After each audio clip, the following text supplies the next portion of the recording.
This is our ninth, man. I think so, yep. I'm going to stop counting after 10 because after 10 it just is a blur. So our ninth Till we get to nonprofit 100. chat, till we get to 100, yeah. Our ninth nonprofit chat, and today a really interesting topic, I think. I think it's one that is, there's a lot of thought back and forth on in the nonprofit sector today. And it's really about, there's a couple different aspects. It's about, should you run your business or should you run your nonprofit, or at least certain aspects of your nonprofit, like a business? And so it should be pretty interesting. We have Nina here from Colorado Health Institute, and of course Marissa and myself, Nate. And we'll be kind of digging into this topic over the next 30 minutes or so. And during the course of this time, if you have any thoughts, if you have any questions, please comment on the live chat and we will answer them. Please comment. We love feedback. Even if it's like, that's really stupid what you guys said. Or or maybe, I lost my job because people didn't think this way. So it's a very interesting topic, I think. Do you want to just say anything about who you are, where you're from? I'm Nina Rombell. I'm a research analyst at the Colorado Health Institute and have worked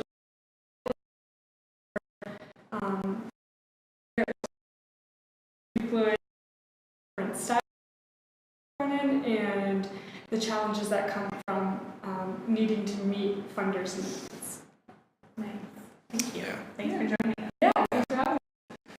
So this is not all theory. This is like a very, this really strikes close to home for a lot of people. And just to sort of set this up, we're going to have some back and forth on it. I think we have to have, some leaning on this topic, and I think we all sort of fall in the same. Yeah. But the thing about this that's interesting to me is that, back when nonprofits started, so to speak, a lot of nonprofits were part of religious institutions, or they were, came out of a necessity of some kind. And very few of them time. So a lot of times it was sort of, I'm doing good for my neighbor or doing whatever. So, Right. You had your soup kitchens, you had, weekends, work trips, whatever. And so it was a very different structure. People had the sense that they were doing something good for friends and family. Right. But it never was built up or set up to be someone's full-time thing. And so that's where we started, and there was this sense of almost, sense of duty. People talk about, good old-fashioned Catholic guilt. Yeah. So there's sort of this sense about it of, this is my civic duty, and I do this, and blah blah blah. Where we are today is a very different place, I think. Where nonprofits are in the niche that they fill in society is very different in a lot of ways. We still have those type of nonprofits. This is, things have changed. Anyway, do you have any? Well, and to add to what you're saying with what things have changed, it's almost like now, instead of that obligatory, this is my little, something percent that I do once a week. Now, especially millennials and the population as a whole is really putting pressure on businesses. It's almost flowing the other direction. Like, businesses need to have a social good, or component to the way they operate. People really expect that. So yeah, we are at a really, really different place. Businesses are actually, in some ways, not to turn this whole thing on its head, but some people are asking, should businesses function more like nonprofits in some ways? So that's an interesting part of this too. I think it goes both ways, because I think that nonprofits are being pushed to be a little bit more efficient, and they're pushed to have such strict return of investment for their funders. So in a lot of ways, working towards a bottom line. A nonprofit is working towards a bottom line that's more of a social impact, and that means Social impact bottom line. right, a social impact bottom line. And so nonprofits are measuring that, but what do you need to get to that bottom line? How much are people really willing to invest? And so I think a lot of the question comes to maybe nonprofits like businesses ready that way. Or the board. Or the board, yeah. Yeah. Overhead changes. Right, and so, we're used to seeing boards that are having things run in a more traditional way, and what will it take for an organization to talk to a board or to funders and say, hey, we're really wanting to take this risk and do this in one way. And I think that there's some skepticism about risk in nonprofits. Yeah. Yep. So two things around this topic that I've seen most commonly are, one, should nonprofits take control of their own funding in terms of offering services or some other aspect, to fund themselves, and whether that's a small percentage or the whole thing. So that's kind of one aspect of it. The other aspect, which is very different but could also be related, is how nonprofit spending is structured. So, probably the easiest way of measuring nonprofit effectiveness is looking at percentage of overhead, but it simply is not that simple. I mean, to impact is much more involved and much more complicated. So the easy way out is like, oh, let's just look at their percentage of overhead. Wait, what do you mean by percentage of overhead? So percentage of their spending that goes towards payroll, office. Okay. Yeah. So that makes sense. Rather than providing services, let's say, or whatever it may be that they're doing. This is interesting because coming from a health background, we talk a lot about preventative services. And so bear with me while I try to explain this metaphor that just popped into my head a little bit. This idea that ultimately we want to keep people healthy. Right. In order to do, and we want to keep people healthy because we don't want them to go to the emergency room because it costs a lot of money to go to the emergency room. So we're going to invest in their health. Insurance companies will often say, we're going to pay for these wellness visits for you.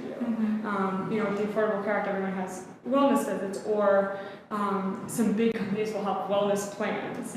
So, they'll essentially pay their employees to go on a walk or to join a gym. Right. And so they're doing this thing where they're having to invest early. They don't totally know how much it's going to pay off. They don't really know what the return on investment is going to be, but they're taking a risk and saying, we're going to put a lot of resources into this, and hopefully it's going to result in saving us a ton of resources later. Right. And that's what nonprofits, I think, are trying to do. And they're like, invest in us now, let us handle it, Right. and then we'll tell you if it was a success. Right. Does that kind of make sense? Yeah.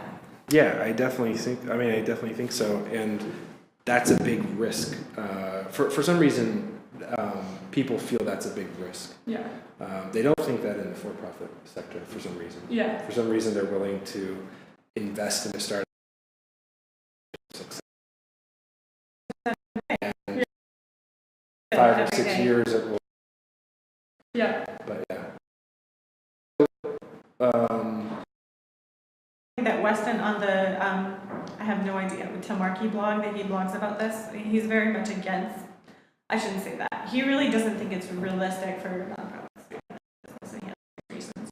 And one of the things he talks about is capital markets tolerate failure at a much higher rate.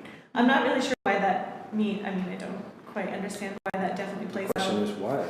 Right, Why does the capital market Yeah. Right. Well, tolerate I failure? think another thing to consider is, I'm thinking about like who are the players? Are the players that are in the nonprofit world the same as the players in the for-profit world?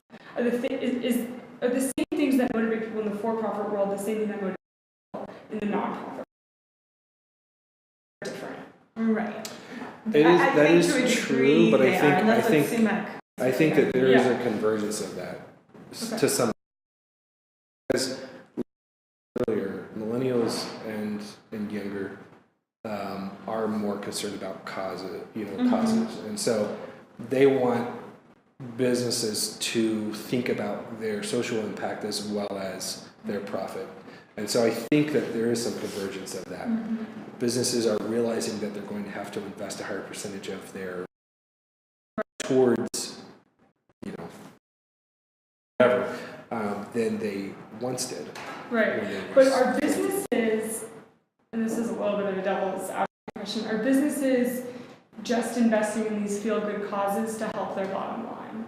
Is it just to kind of put that on their brochure and kind of put that as part of their marketing strategy of, yes, we want people to buy from us because we want them to think that we're doing all this good in the world,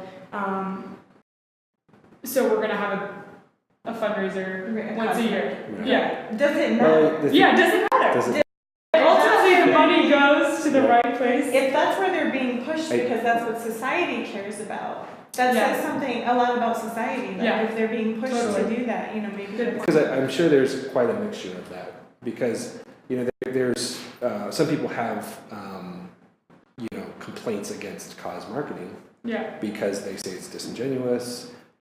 These products are selling for 30% more than a regular product would. yeah, Less than 30% is going towards the cause, so they're actually making higher margins, things Yeah. like that. So, but does it really matter? I guess that's a great question. yeah. So, one thing that really comes close to home, I think, is two things. One is that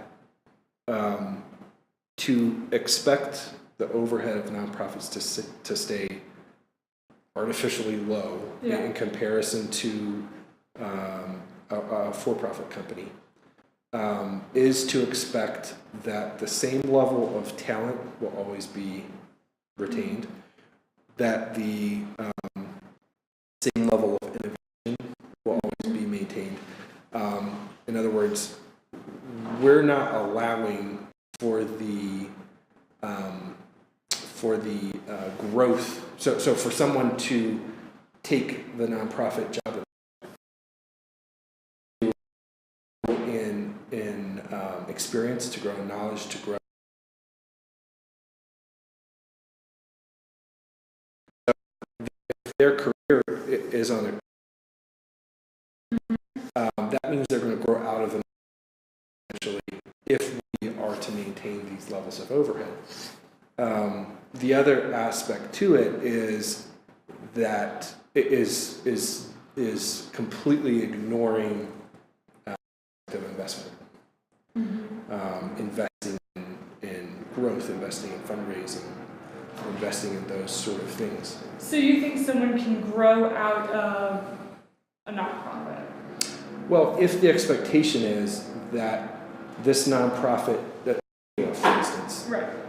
always stay at 5% of Right. the nonprofit revenue, then chances are that someone who could be making double in the Yeah. for-profit space is going to do that. Yeah. And so we're limiting the level of excellence that can be Definitely. seen Yeah. in the nonprofit space in Yeah. that regard. Yeah. How do we attract top talent into the nonprofit space? When we're That's a very offering good question. Yeah. 50% of what they could make in Yeah. the for-profit space.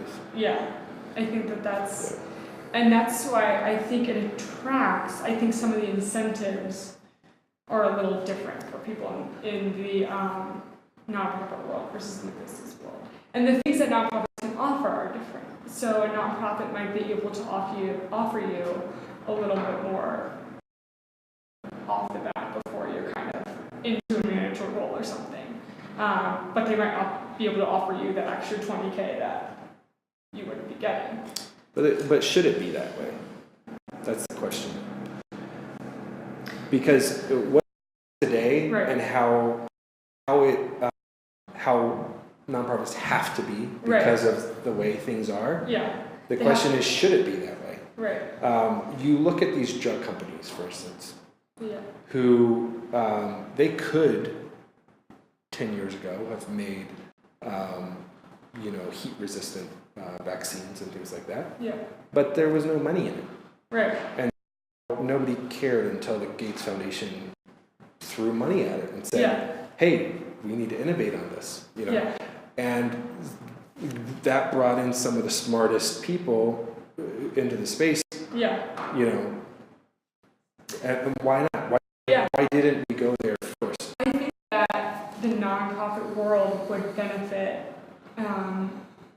from attracting more people to the business world. I think that each set has their own set of skills they've developed from each industry, and they each have something different to offer. And I think coupled together, I come from the belief that different minds offer something different, but kind of both are necessary. And I think that type of kind of like competitive challenging of each other's ideals would work well in the nonprofit space. I think that's what happens in the business world, is you have negotiations happening, and you see that a little bit less, I think, in nonprofits sometimes. Right. What do you guys think of this statement? I found this really interesting from sumac.com. He said, how do you make smart budget plans on the basis of a foundation or individual falling in love with your mission? Because he doesn't think that nonprofits can budget based on kind of needed in the fundraising function. Thoughts on that? It's a very confusing It statement. is. Yeah. Can you say it one more time? He's basically saying that nonprofits run on hopes and dreams and on pie in the sky. I hope that somebody comes along and falls in love with what my cause and gives me money. Yeah. Not based.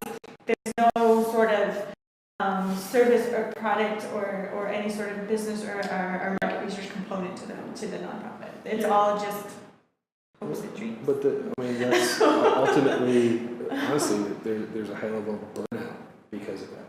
Right. Because you can only go so long Yeah. on a entry level wage, Right. and eventually those hopes and dreams, while you may be passionate about it, aren't going to pay the bills. Right. And sumac.com article says that, and you kind of touched on this before, that the people who work in nonprofits aren't financially motivated, that they're doing it because they care so much about the cause. And so I kind of felt like he was saying, so they don't need a higher paycheck. That's what I felt like he was bringing out. They can live. They can Yeah. live on hopes and dreams, right? I mean, the whole thing seemed to be, I'm doing a very good job of playing devil's advocate here because I'm not having a time stating these arguments. Yeah, I think that a lot of times nonprofits to run. I was recently working on a project, and it was kind of a strategic planning for an nonprofit organization.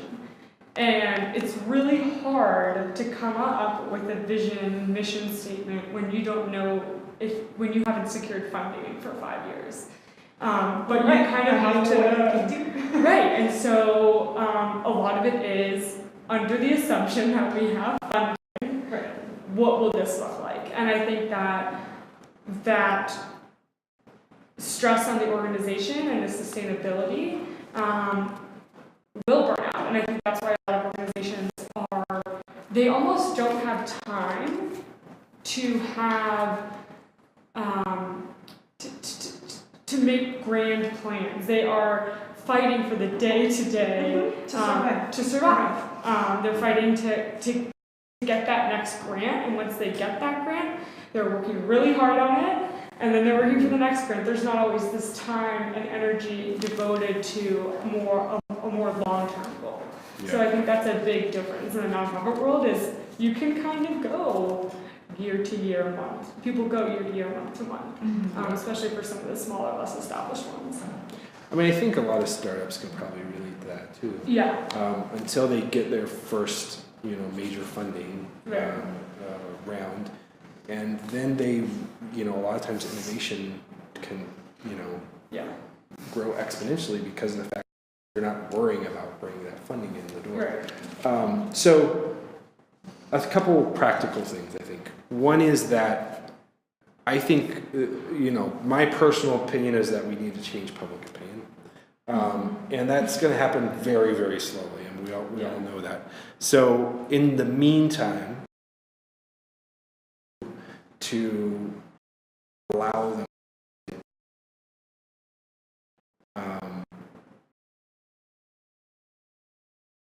incentivize people to do good work, to feel that their work is important enough to put passion and funding into it.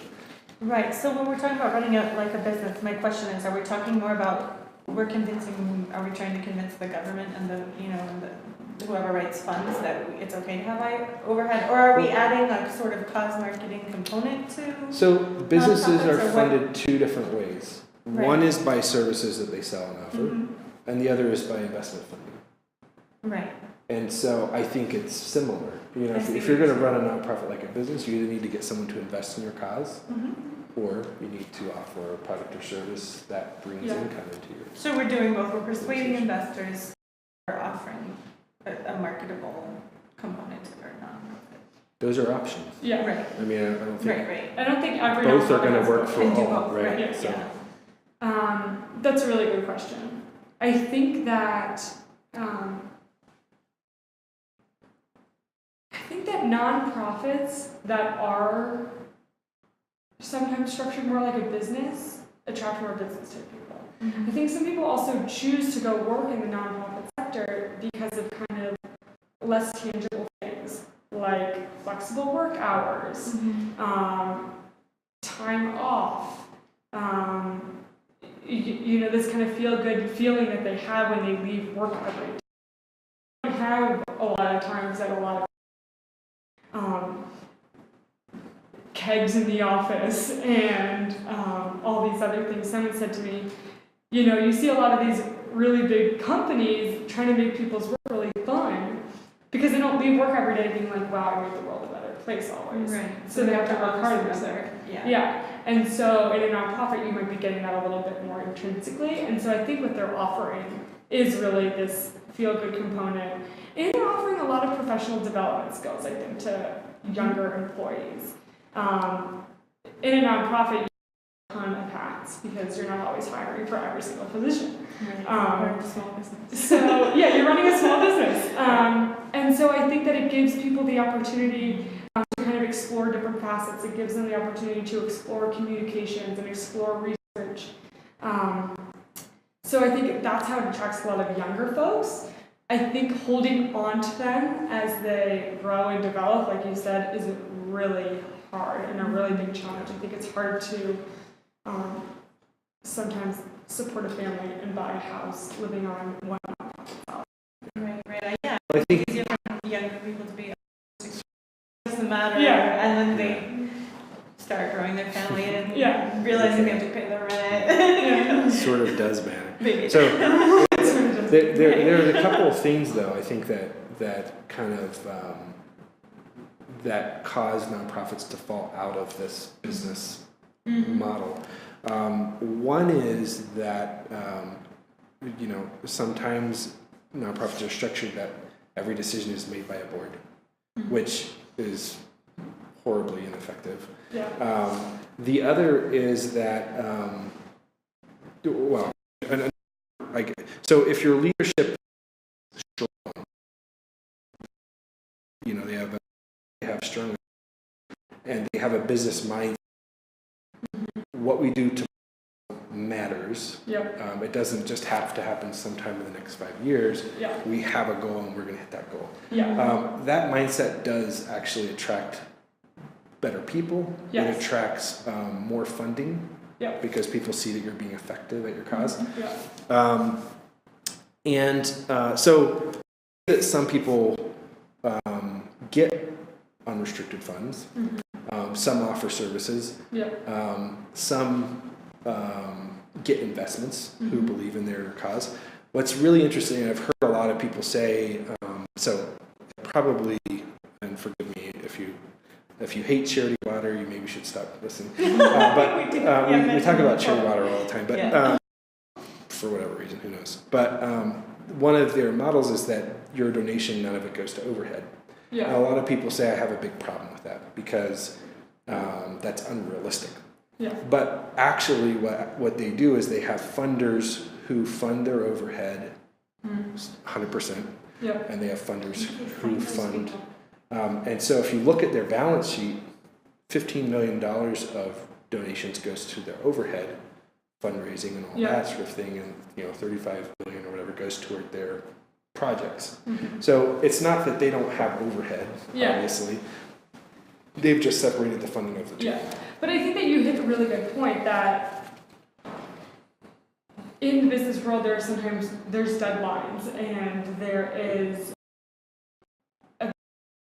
efficiency and timelines, and in my experience I don't see that as often in the nonprofit world, that sometimes there is a lack of urgency in some projects unless there truly is a deadline. But if there's not, it's like, well, when it's done, it'll be done. Right. And so I try to think about, like, why is that? Is it because there's different types of people in the nonprofit world who don't like that as much? Is it because people have been in the nonprofit world for a while, so they don't expect that? I don't know. What do you guys think? I mean, I think it comes down to how you view your work. Yeah. If you view your work as important and this has to happen, Yeah. it's different than, oh, I'm doing good, because I'm, doing good and I'm working for less than I would be in the for-profit space. Yeah. I can afford to just I can kind of afford take it extra easy lunch and not, break, right? yeah. So I think there's sort of that aspect of, hey, I'm doing the world a favor, so I'm, don't rush me, right? Yeah. It's like, I think that that's a really good point. It actually makes me think that I think about when I've been most motivated in my jobs and when I've been less motivated, and I think so much of it comes down to the leadership team. yeah. What message are they sending and what example are they setting? You always want to work hard for a good cause, but you also want to work hard when you feel like you're working for someone you like and you respect and you feel like their heart isn't at 110%. If you have a boss who's like, I'm going to take a couple lunches a day, you're probably not going to want to work all day. Right. But if your boss is in it 110% and they are working themselves to the ground,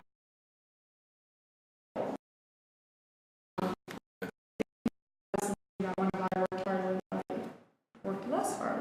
I really do do the leader set. Yeah, if there's goals set, Yeah. people are probably Yeah, more excited to. And frankly, what you can afford to pay someone Yeah. does have an impact on the quality of leadership that you can attract. So that Definitely. definitely has an impact there, I think. So I think I'd like to just give this very interesting example to me. So this guy gave a TED Talk, and he runs a for-profit fundraising company, and there's lots of pros and cons to fundraising. You mean a fundraise for other people? Yeah, for organizations. Okay. A lot of times, people criticize them. Some of them are unscrupulous. Yeah. Some of them charge exorbitant fees, that It sort would of be thing. similar to the idea, sorry, that's just Yeah, different. right. I'm thinking of a good analogy of like the idea that you pay someone to go out and gather signatures. Okay. Yeah. So he worked with the I'm Possible campaign, which was long distance bicycle rides for AIDS. And it's just kind of a clever spin on impossible, I guess. So they, what was interesting is the approach that they took with this is, let's take the investment that you made in the cause, and this was their pitch to or the Yeah. and let's put that investment in fundraising, and see the impact that can be created. So, in what they did is they took and they invested in a 9-year campaign. That $50,000 funded part of a research project. Instead, what they did in investing it, and this is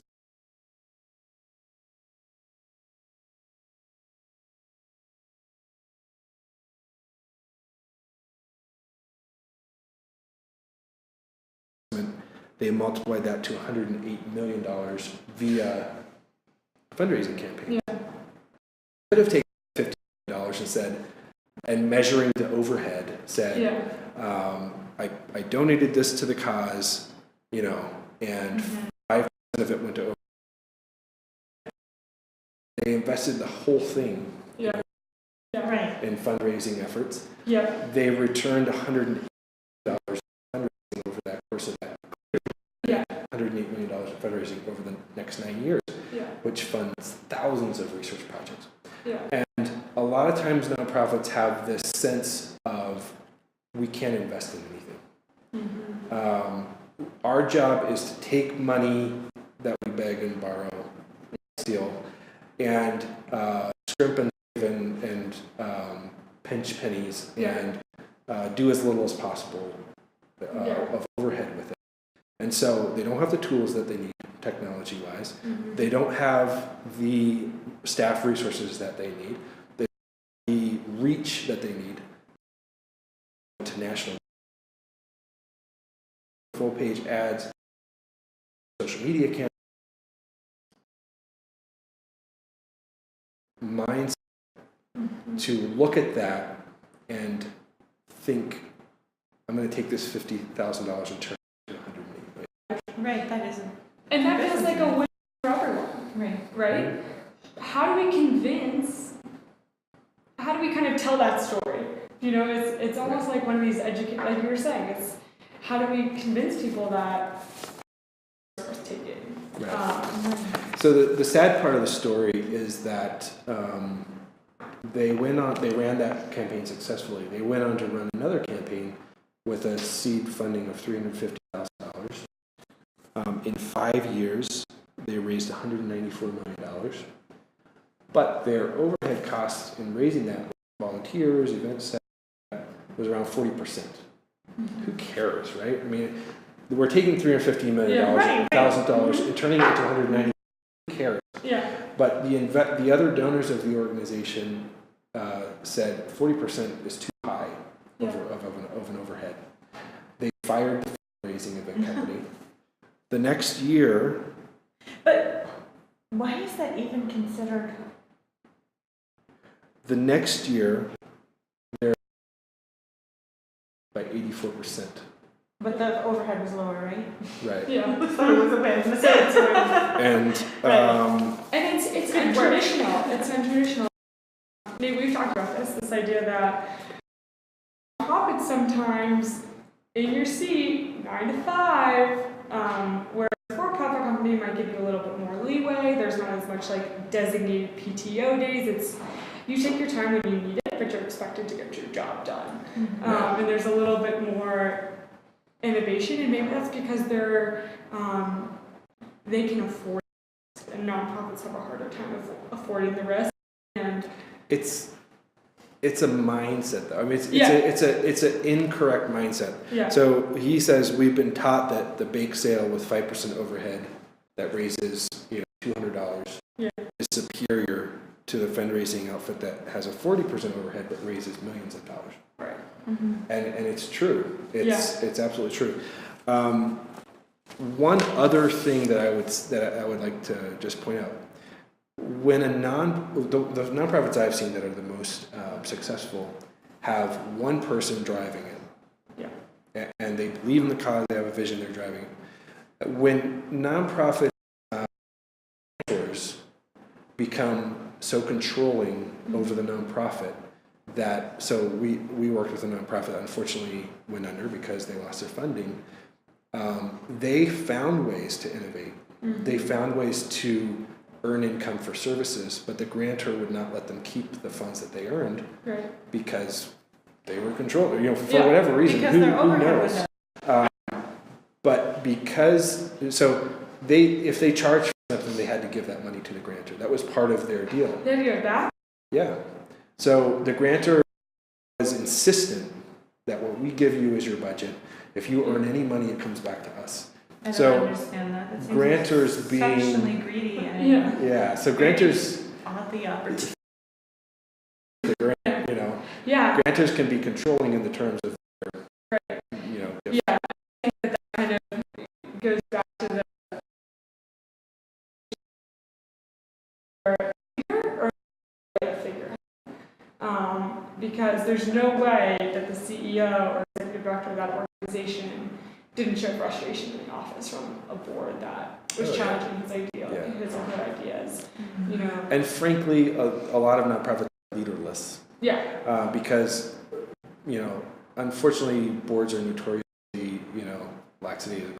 They don't care. Yeah. And so when you have 10 people who don't care running an organization, you don't have leadership. Yeah. Right? So Like a lose yeah. situation. Yeah.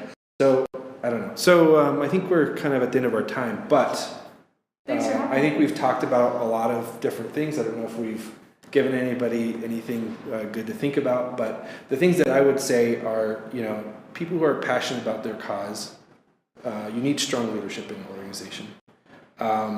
Think about investing in the outcome of your funding, Yeah. because you need a different mindset, but the outcome can be tremendous.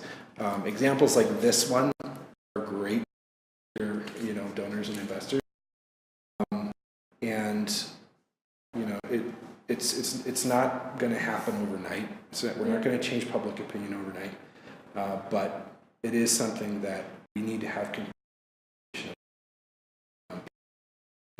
People deserve to be paid what they're worth. We need highly skilled people in nonprofits. We don't need only entry-level people in nonprofits. Yeah. And funders need to be more open-minded. Yeah. This, I think. Yeah. All right, guys. Thank you so much, Thanks. Marissa, Nina. Thanks for Yeah. joining us. Thanks for joining us, Thank guys. you.